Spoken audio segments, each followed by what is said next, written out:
One of the biggest hurdles I come across as a business and mindset coach for ELT and ESL freelancers is that they often come to me with the idea that they hate everything about business and marketing. But it nearly always turns out that they don't actually hate marketing and selling. They just hate a particular kind of marketing and selling, which is all about manipulation. And that's not what I teach at all. In this video, I'm going to talk about why having an ethical approach to marketing and selling is so important to me, some of the dodgy to downright shady tactics I come across, why I don't actually believe that these are a good idea, and what you can do instead. I'm Rachael Roberts, and I help ELT and ESL freelancers like you find the best way to use your talents to build businesses that help you to earn more and work less. As a teacher and trainer of many years, I've always been very focused on what's going to achieve the best learning outcomes for my students and now my clients. And I believe that my clients feel much the same about their clients. Sure, they want to make more money and have more freedom. And why on earth shouldn't they? But it's absolutely not just about the money. And that's one of the reasons why they often tell me how much they dislike the very idea of marketing and selling.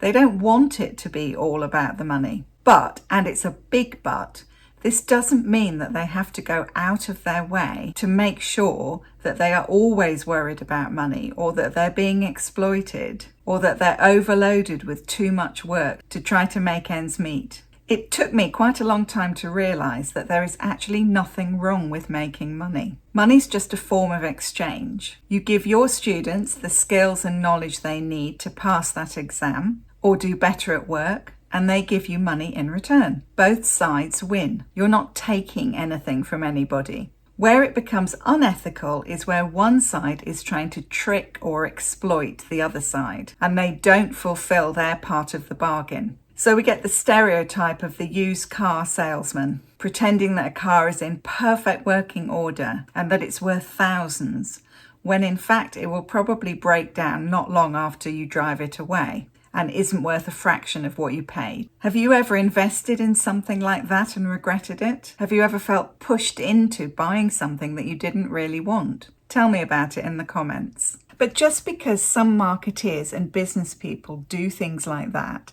doesn't mean that it's a core feature of marketing and selling. Just the same as some lazy teachers who don't care about the results their students get don't represent all teachers. As far as I'm concerned, marketing and selling is not about tricking somebody or persuading them into buying something they don't want. Apart from being unethical, that kind of behavior isn't good for business anyway. We want people to rave about our service and tell others, not to tell everyone that they regret having signed up with us in the first place. Instead, why can't we see marketing and selling as providing a service? We know that there are lots of people out there who need our help. In my case, I'm talking about ELT or ESL freelancers who are not sure how to develop a business model that works for them or how to market and sell their services. The result of this situation is that they're working far too many hours and just scraping a living to get by. If they, or you, read or watch some of my content, you might realize that things don't actually have to be that way. That's a service, right? And if you then come and work with me and start earning more and working less, then I've done you a big favor. Or rather, we've struck a deal which benefits both sides. It's the same with your students.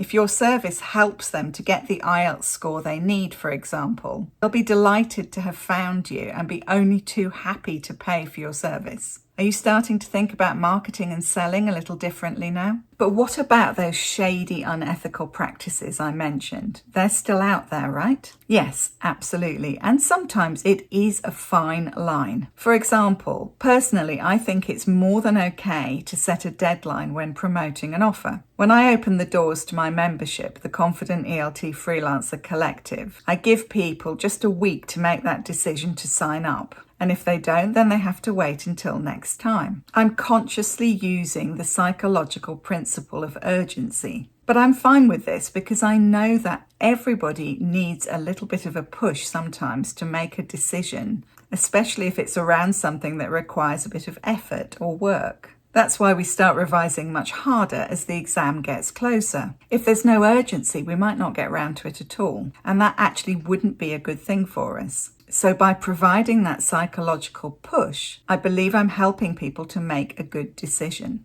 I also want to close the doors because I've discovered, having tried the open all the time approach, that the membership works better when a cohort of people join at the same time. There's more energy and motivation and camaraderie. So that's another reason. Where I think it can start to become unethical is when we start to say things like, if you sign up to have lessons with me today, I'm able to offer you a 20% discount. There isn't really a discount, that's just the standard price, but this is a psychological trick to push people into making a decision, perhaps before they're ready to do so. There's a big difference between setting a deadline, which gives people plenty of time to go away and think about something, and pushing people into making a decision that might not be right for them. That's something I don't ever do, and I don't teach people to do it either. Another similar trick is telling people that there's only one place left, when in fact there are plenty of places. I don't do that either. Our clients need to have trust in us. And how can they if we lie to them from the outset? Of course, if there is really only one place left, then I will absolutely tell them, because I believe that they need that information in order to make a good decision. It's information they need to have if they don't want to be disappointed. Another way that some marketers and business people act unethically, in my opinion, is the way they use what are known as pain points. In marketing, pain points are those problems and struggles that people have for which they really need or want to find a solution.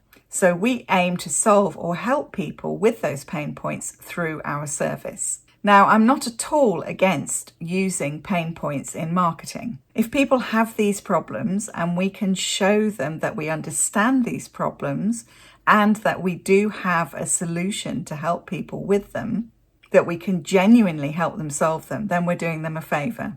But where it becomes dodgy is when we deliberately try to make that person feel bad about themselves in order to get the sale.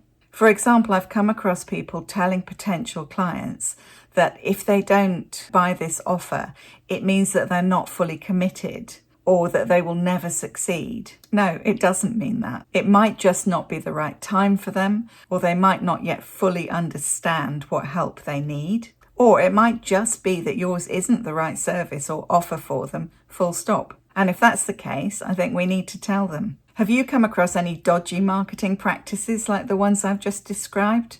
If so, no wonder you don't like the idea of marketing or selling. But it really does not have to be like that. Marketing and selling can be seen almost as a form of teaching or educating. We're helping people to understand exactly what is holding them back and then empowering them to take the steps they need to overcome those issues, whether with us, with someone else, or on their own. That's their choice. In the next video coming up on your screen, I'm sharing 4 key business lessons from my 4 years coaching ELT and ESL freelancers.